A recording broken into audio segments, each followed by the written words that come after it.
that the objectivity of issues is more important than the objectivity of our emotions. There is a syndrome called oppositional defiant syndrome, whereby people are opposing the government and at the same time opposing opposition without having any clear person mwenye yeye anataka kuwa president. You know, now there is something called DABDA. DABDA inakujanga through loss and grief. When you undergo divorce in your family, when you lose your family member, when you lose a job, na sometimes inakuja through system changes. When there is changes in leadership, you undergo loss and grief. Now unapata something, an abbreviation called DABDA. DABDA inaanza na D for denial. That's why you can see some people are still in denial that we have a sitting president. Number two, we have anchor. Say that when you speak about the government, when you speak about the opposition, you become extremely irritable and sad. And you can see. Number three, after A is bargaining, whereby bado unapiga hesabu. Una bargain whether nikubali ama nikatae, huyu mtu ameenda ama ni ache. Last option inakuwa acceptance, whereby you accept we have a new leader and you move on. Na hizi vitu inaitwa DABDA. Ilianzia hii loss and grief. Most of the Kenyans, watu wako wana expect the president, William Ruto, akuwe the president. Now that is why immediately after the elections of 2022, barely a year after elections, kukokuwa na a lot of issues. People are complaining. Watu wanasema sijui nini imefanyika. But the issues of the Gen Zs ilikuwa raised na ilikuwa within the 5 principles of our 23rd constitution. Number 1, ilikuwa mambo za inclusivity. It was not about anyone must go. Number 2, ilikuwa mambo za resuscitation of our economy. It's not about anyone must go. Number 3, ilikuwa about support of our devolution, not about anyone to go. Lastly, ilikuwa mambo za bringing the youth to the center of governance of our nation. Hakukuwa na mambo za ati who must go. Hizo vitu hizo zimekuwa hijacked by activists ambao wanataka kutumia the blood of the young people to gain popularity and to get some money from the western forces. Hiyo hatuwezi kubali hiyo. Na after that maandamano ya 525 J25 2024 kumekuwa na a number of protests ambazo zimefanyika, ambazo hazina kichwa, haina miguu na haina mwili, haina mwelekeo yote. Lazima tuambiane ukweli. Whereby mahali tuko sahi, after the only thing ambayo tuligain na mambo za maandamano, we have a positive issue yenye nitasema, na we have a negative issue. Negative issue is that there was loss of life. That's number 1. Number 2, kulikuwa na wanton destruction of properties. Hizo ni vitu ambazo imefanyika. Hizo ni mamwili negative. The only positive thing ambayo maandamano ilitufanyia is that it made the young people ku exert their energies and their thinking consciousness towards the governance of our nation. The young people wamehakikisha kuwa government agencies zinakuwa subjected to public scrutiny. That's why unaona the government what auditors kazi yao ni rahisi sahi, because the young people wanahakikisha government inafanya kazi.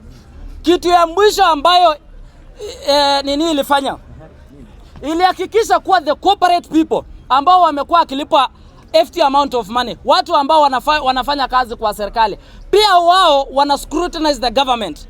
Hizo ni vitu mbili ambazo maandamano imesaidia. But when you weigh the importance, the positivities of maandamano and the negatives of maandamano, the negativities ni mbaya na haiwezi tusaidia kitu yote kama wa Kenya.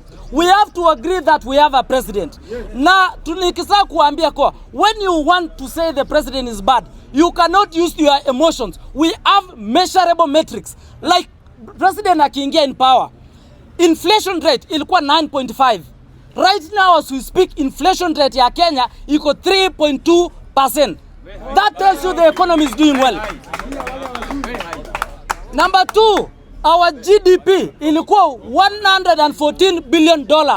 As we speak, within 2 years and a half, our GDP is at $131 billion. That is an increment of 14.9%. That's a fact.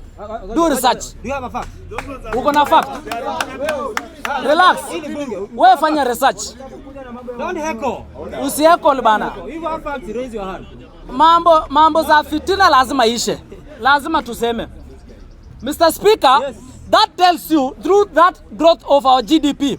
Our economy Kenya tulikuwa number 8. Last year, this year January mwezi wa pili, Kenya tuko number 6 in Africa in growth of our economy. That's a fact. That's a fact. That's a fact. Kama nganga kama uko relax. Staki disturbance. Kama utulia, kama unikuelimishe. Tulia.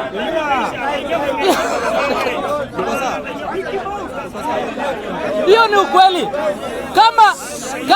Kama mtu uko na njaa. Kama mtu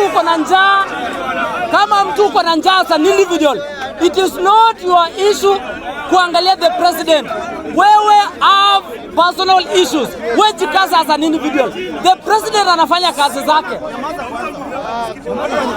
Sawa.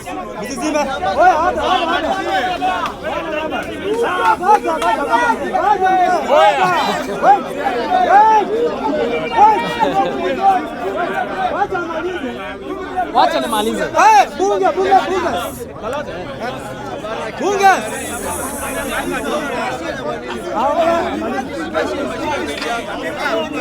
Najua inawawasha. But listen members. Musikize na musikize.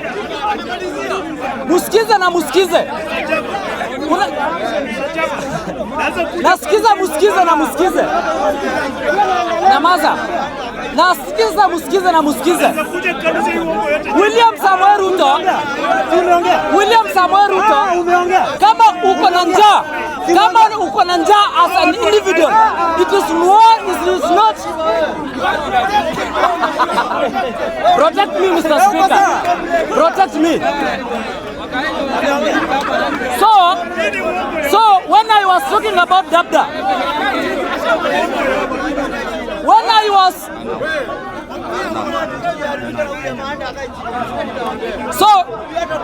I was speaking about denial, you can see denial. When I was speaking about anger, you can see anger. When I was speaking about bargaining, you can see bargaining. But the reality is that mukiangalia kwa Wakenya wengi sahi, people have already accepted. People have already accepted that we have a new president. Na musipende, the president anafanya kazi yake. What the president promised is ready to deliver. Musijali na wanapigana. It is the pettiness and bitterness that we have. Watu hawajakubali kuwa we have a president called William Samoei Ruto na bado wako na 7 years and a half to get out of power. So Mr. Speaker, mpige kelele, msipopiga mambo ni 10 bila break. Thank you.